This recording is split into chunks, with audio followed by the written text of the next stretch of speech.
Good evening dear students. आज हम 9th class biology का अगला जो है टॉपिक पढ़ने वाले हैं, जिसका नाम है सेल वॉल। इससे प्रीवियस वीडियोस के अंदर हमने प्लाज्मा मेम्ब्रेन और सेल के इंट्रोडक्शन के बारे में जाना। अभी इसमें नेक्स्ट जो है ऑर्गेनेलीज के अंदर सेल वॉल के बारे में हम जानते हैं कि सेल वॉल क्या होती है।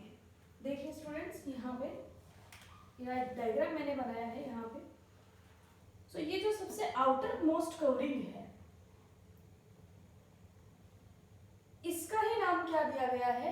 Cell wall. और अंदर की तरफ जो ये ग्रीन कलर से ड्रॉ किया है, ये है प्लाज्मा मेम्ब्रेन। तो इसका मतलब क्या है कि प्लाज्मा मेम्ब्रेन के जो बाहर जो वॉल प्रेजेंट होगी, उसी को ही क्या कहा जाएगा? Cell wall.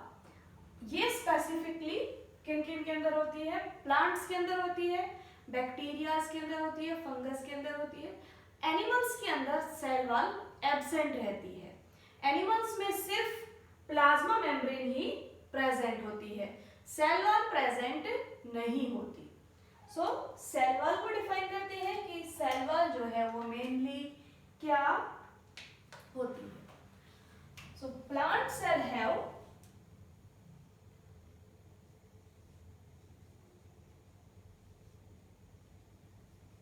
cell have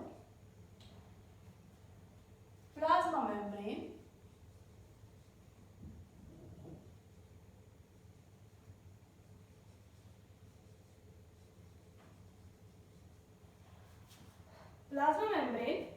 as well as another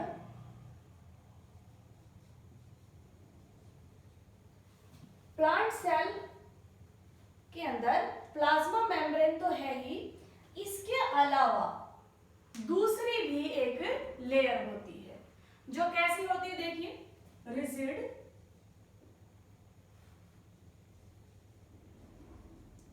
rigid, and non living outer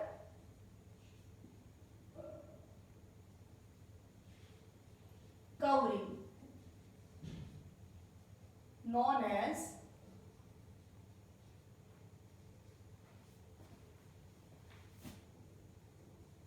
cell wall।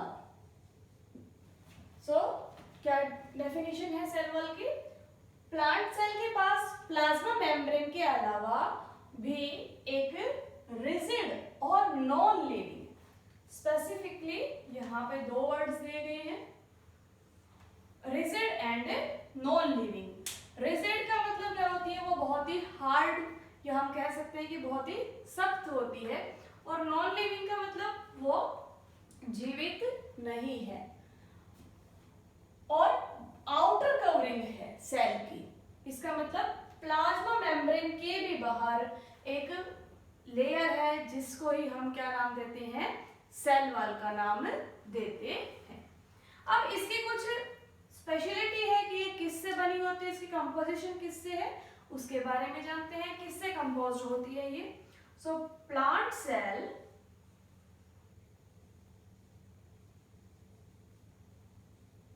Wall mainly composed of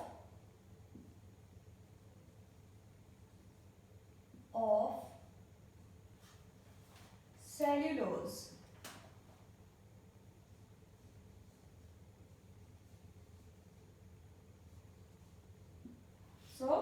किससे बनी हुई है? ये सेल्यूलोज से बनी हुई है। अब सेल्यूलोज क्या होता है? सेल्यूलोज के बारे में जानते हैं।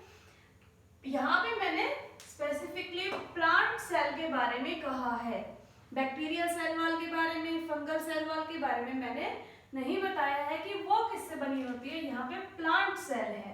प्लांट सेल जो है वो मेनली सेल्यूलोज से बनी हुई होती है। सेल्यूलोज क्या है?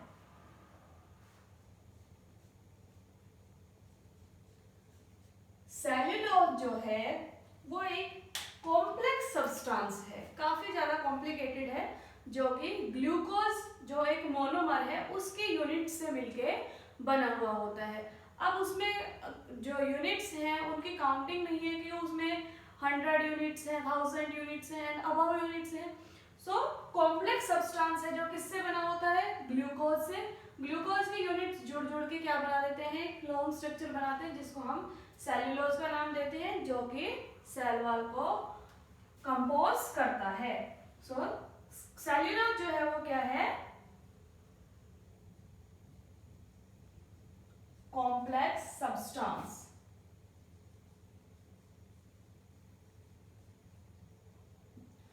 अब प्लांट के अंदर इस सेल्यूलोज का क्या सिग्निफिकेंस है उसके बारे में देखते हैं।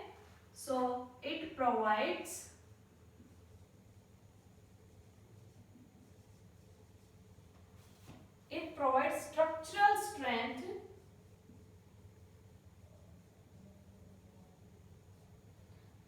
structural strength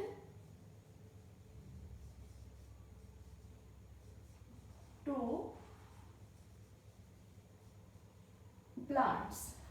प्लांट्स को क्या करता है, स्ट्रक्चरल स्ट्रेंथ प्रोवाइड करता है, मतलब उनका जो स्ट्रक्चर है उसको काफी ज्यादा स्ट्रॉन्ग बना देता है, मजबूती प्रदान करता है। तो सेल्यूलोज का मेनली ये काम है, क्योंकि हम देख सकते हैं कि जो सेल वॉल है वो भी कैसी है, काफी रिजिड है, काफी कठोर है, और वो फिर बताया गया किससे बनी हुई होती है, सेल्यूलोज से बनी होती है। तो इसका मतलब सेल्यूलोज स्ट्रक्चरल स्ट्रेंथ प्रोवाइड करने का काम करता है। अब देखिए सेल वॉल की वजह से कुछ फिनोमिना होते हैं सेल के अंदर, उनके बारे में जानते हैं कि कुछ प्रोसेसेस हैं जो इसकी वजह से हो रहे हैं, उन्हीं के बारे में चर्चा करते हैं कि कौन कौन से वो प्रोसेसेस हैं। सबसे पहले बताया गया है क्या, प्लाज्मोलाइसिस।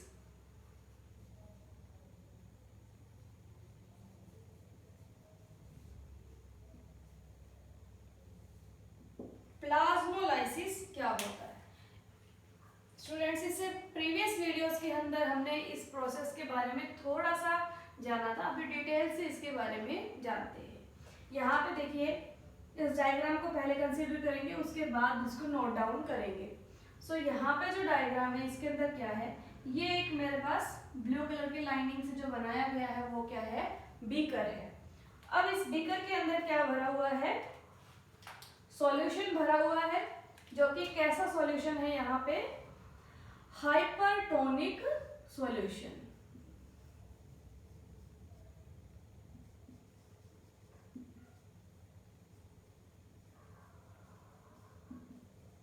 हाइपरटोनिक सॉल्यूशन या हाइपरटोनिक मीडियम कह सकते हैं।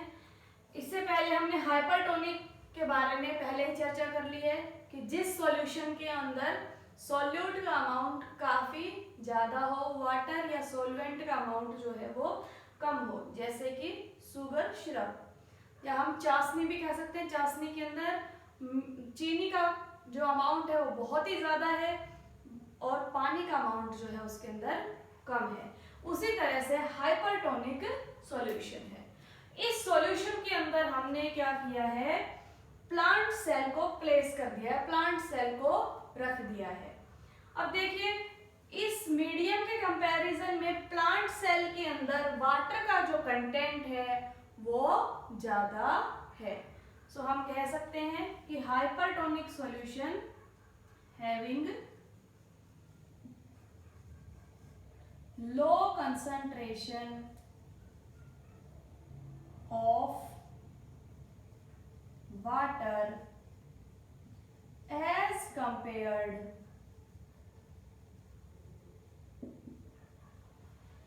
to the cell। सेल के कंपैरिजन में हाइपरटोनिक सॉल्यूशन के अंदर वाटर का कंटेंट क्या है, कम है।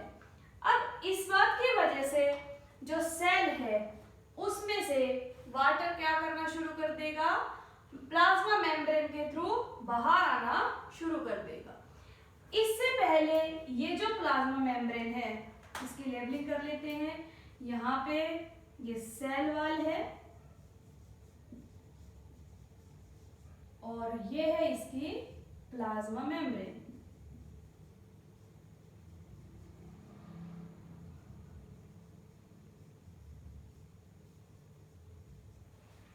सो cell wall and plasma membrane. अब देखिए इसके अंदर क्या होगा कि ये पहले जो मेम्ब्रेन थी वो बिल्कुल इस सेल वॉल के साथ साथ अटैच्ड थी, थोड़ा सा गैप था इन दोनों के बीच में। इससे प्रीवियस कंडीशन जो थी वो करीब करीब इस तरह की थी। हम इसको छोटा सा डायग्राम और ड्रॉ कर लेते हैं पहले की कंडीशन के बारे में पता लगाने के लिए।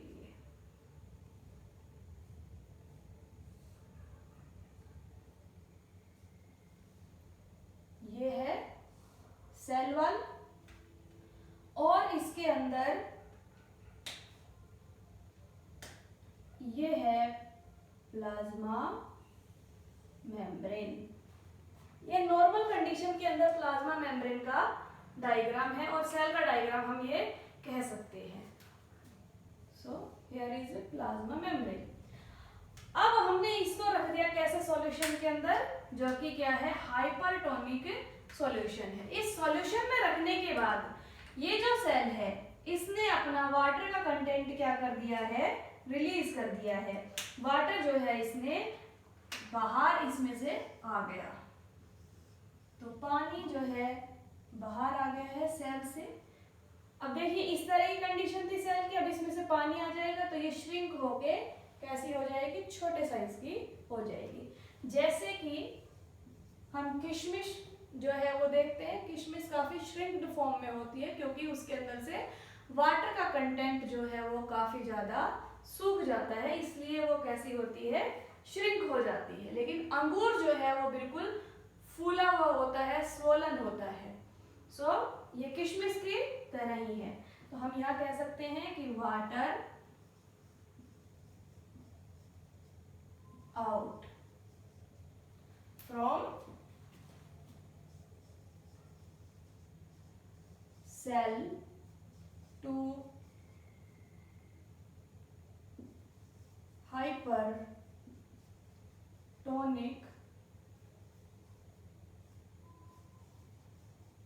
सॉल्यूशन। तो ये हम यहाँ पे बता सकते हैं कि पानी जो है इसके अंदर आ जाता है बाहर सेल में से हाइपरटोनिक सॉल्यूशन में, क्योंकि सेल में हाइपरटोनिक सॉल्यूशन के कंपैरिजन में वाटर का कंटेंट थोड़ा सा ज्यादा है। सो अब इसके बारे में डिटेल से जान लेते हैं। सो ए प्लांट सेल, आप इस बात का ध्यान रखें कि हमने यहाँ पे प्लांट सेल को लिया है, ना कि एनिमल सेल को कंसीडर यहाँ पे कर रहे हैं, प्लांट सेल के बारे में बात कर रहे हैं। So a plant cell loses water in hypertonic solution through osmosis। So process क्या है, किस प्रोसेस के थ्रू ये सारा कुछ हुआ है, प्रोसेस का नाम है क्या, ओस्मोसिस। ओस्मोसिस के थ्रू ही वाटर जो है वो सेल के अंदर से बाहर आया है, तो उसकी वजह से सेल जो है वो कैसी हो जाती है, सेल जो है वो श्रिंक हो जाती है। तो हम लिखेंगे इसके बारे में shrinkage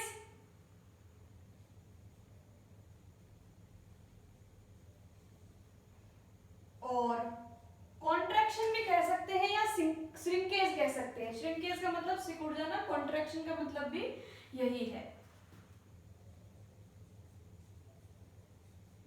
contraction of the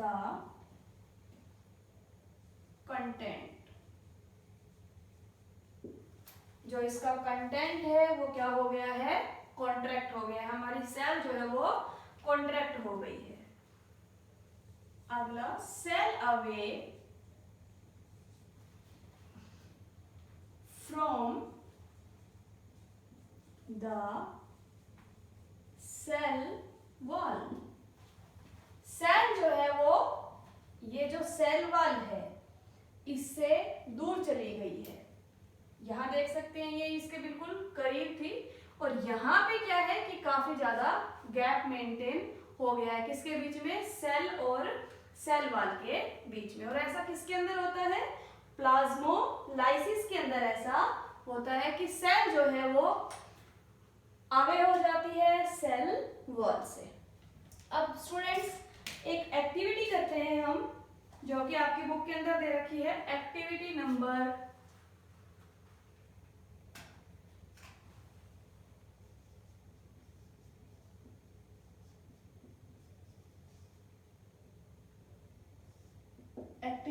5.6। Students आप इसके बारे में बुक से जो है एक बार जरूर पढ़ लेंगे। इससे पहले मैं आपको बता देती हूँ कि हमने एक क्या करना है, एक लीफ लेना है और यहाँ पे जो लीफ लिया गया है वो रेयो लीफ लिया गया है, उसकी हमने क्या उतारनी है, पिल उतारनी है। जैसे ऑनियन पिल उतारी थी, सेम उसी तरह से लीफ की जो पिल है वो डिटैच कर लेंगे। अब उसको क्या करना है, आपने स्लाइड, ग्लास स्लाइड लेंगे और उसके ऊपर उसको माउंट करेंगे, मतलब उसके ऊपर उसको रखेंगे।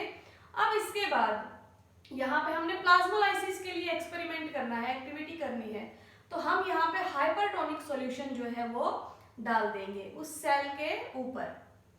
उसके बाद हम क्या ऑब्जर्व करेंगे कि सेल जो है वो श्रिंक हो जाएगी। अब क्या बताया जाता है कि इसी प्लांट के लीफ को हमने क्या करना है, बॉइल्ड वाटर के अंदर डाल देना है। बॉइलिंग वाटर के अंदर डालेंगे तो सेल जो है वो क्या हो जाएंगी, डेड हो जाएंगी, मर जाएंगी, और दोबारा से वही एक्टिविटी करनी है। तो जब मरने के बाद, सेल के मरने के बाद वापस से उसके अंदर ऑस्मोसिस नहीं हो पाएगी। सेम इसी तरह का एक्सपेरिमेंट आप एग के साथ भी कर सकते हैं। जब तक एग को हम उबालते नहीं है उसमें ऑस्मोसिस होती है। एग को उबाल लिया, बॉईल कर लिया, उसके बाद उसके अंदर ऑस्मोसिस नहीं होगी। इसका मतलब एग जो है वो वाटर को एब्जॉर्ब नहीं करेगा। इसी तरह से प्लांट सेल करते हैं। तो इसका कंक्लूजन क्या निकला हमारे पास कि only living cell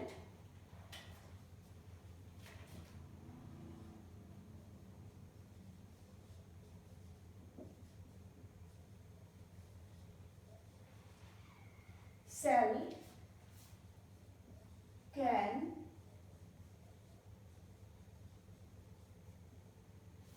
absorb water but dead cell can not through osmosis. अब देखिए ऑस्मोसिस के थ्रू सिर्फ लिविंग सेल ही वाटर एब्जॉर्ब कर सकती है, डेड सेल कभी भी वाटर को एब्जॉर्ब नहीं कर सकती है। अब देखिए बच्चों, ये हमने प्लाज्मोलाइसिस पढ़ा। अब एक और प्रोसेस है जो कि प्लाज्मोलाइसिस के बिल्कुल अगेंस्ट है, बिल्कुल उससे उल्टा है, तो इसलिए उसका नाम जो है उल्टा है इससे, तो इसलिए उसका नाम जो दिया गया है वो क्या है, डीप्लाज्मोलाइसिस।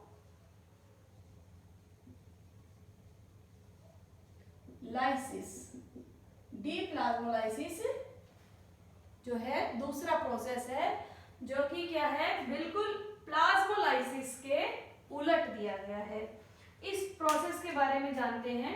यहाँ डायग्राम बनाया गया है, इस डायग्राम से भी आप समझ सकते हैं पहले कि हमारे पास एक इसी तरह की क्या थी, नॉर्मल सेल थी। अब देखिए इस नॉर्मल सेल को हमने यहाँ तो हाइपरटोनिक सॉल्यूशन में डाला था। अब यहाँ जो सॉल्यूशन है वो कौन सा है, हाइपोटोनिक।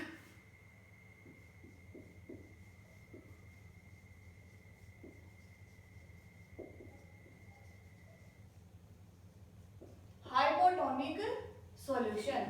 इस बीकर के अंदर जो है वो कैसा सॉल्यूशन है, हाइपोटोनिक सॉल्यूशन। इसका मतलब क्या है कि इसके अंदर जो वाटर है उसके अंदर सॉल्ट या शुगर, जो हमारे सॉल्वेंट्स हैं, उनका कंसंट्रेशन बहुत ही कम है। जैसे कि हम पानी के अंदर एक आध चम्मच ही नमक या चीनी की डालें तो ये कैसा सॉल्यूशन होगा, हाइपोटोनिक सॉल्यूशन। इस सॉल्यूशन में हमने क्या रखा है, प्लांट सेल को रखा है। ये प्लांट की सेल वॉल है इधर, और ये प्लाज्मा मेम्ब्रेन।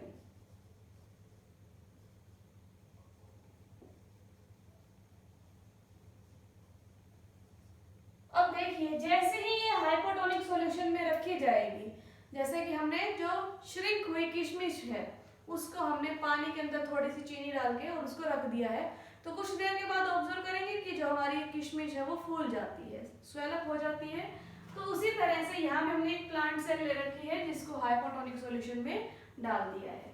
तो ये जो है, अब यहाँ पे जो ये सेल है ये क्या हो गई है, स्वेलअप हो गई है।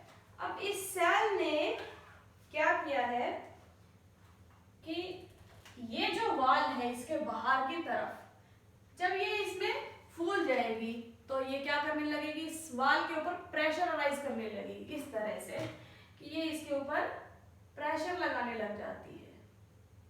जो सेल है वो सेल वॉल पे प्रेशर अप्लाई करेगी। ये जो एरोज हैं ये प्रेशर को शो कर रहे हैं कि किस तरह से सेल वॉल सेल पे प्रेशर सेल जो है वो वॉल पे प्रेशर लगा रही है। अब ये जो सेल वॉल है ये भी क्या करेगी, इसके बिल्कुल अपोजिट सेल के ऊपर प्रेशर लगाएगी। अब देखिए, वॉल बाहर की तरफ से प्रेशर लगा रही है और सेल जो है ये वॉल के ऊपर अंदर की तरफ से प्रेशर अप्लाई कर रही है।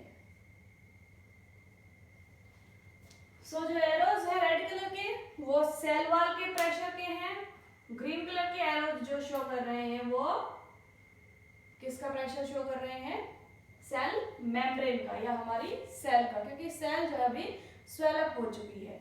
सो इसकी कंडीशंस के बारे में जानते हैं।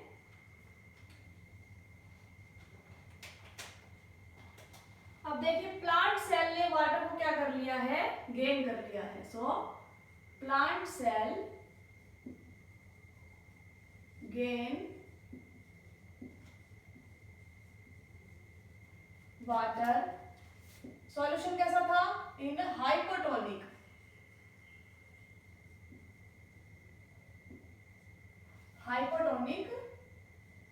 Solution through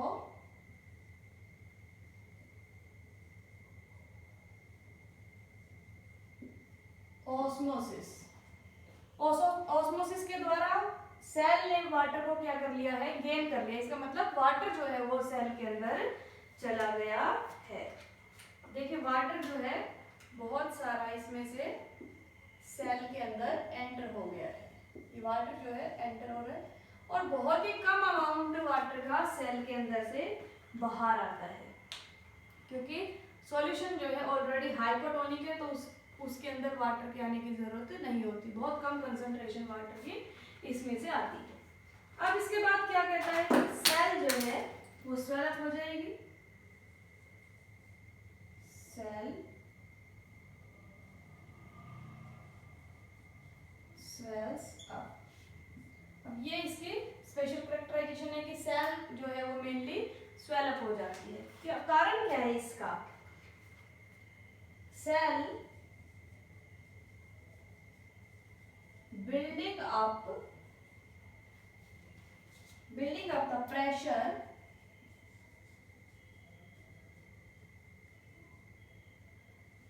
against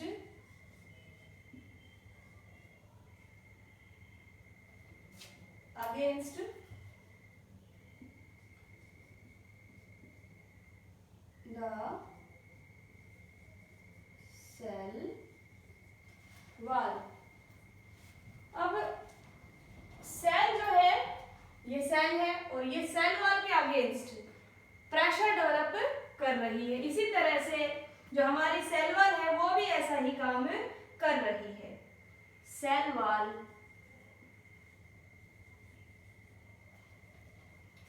exert an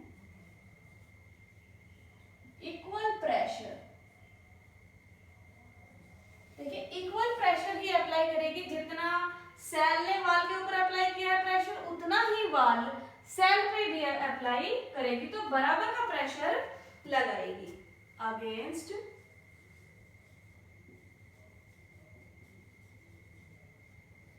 swollen cell.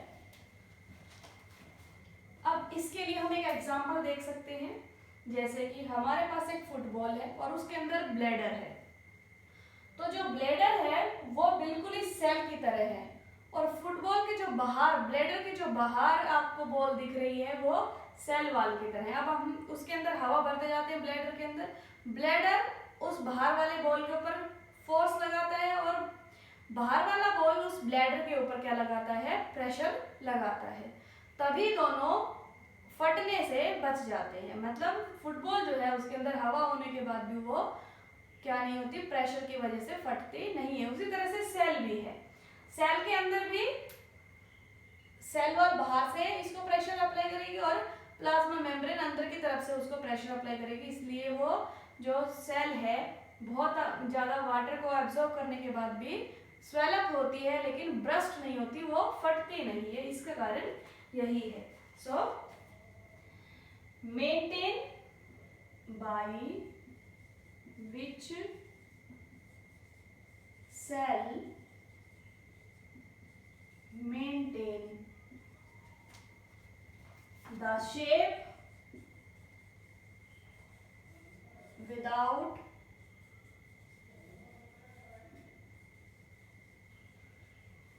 bursting। Burst नहीं होगी सेल वाटर को बहुत एब्जॉर्ब करने के बाद भी, क्योंकि दोनों तरफ से इक्वल प्रेशर जो है वो अप्लाई हो रहा है। अब हम इसको लेवल कर लेते हैं। इस सेल वॉल यहाँ पे इन एरोज के लिए लिख रही हूं मैं, ये रेड कलर के एरोज जो है उनके लिए। Cell wall exert equal pressure on cell. ये रेड कलर की एरोज के लिए है। ग्रीन एरोज के लिए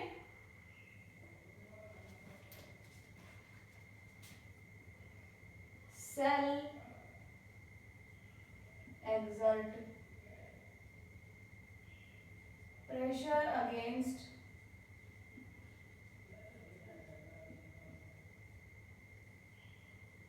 cell wall। सो अब यहाँ पे हम देख सकते हैं कि ये जो है वाटर क्या हो रहा है, इन हो रहा है सेल के अंदर।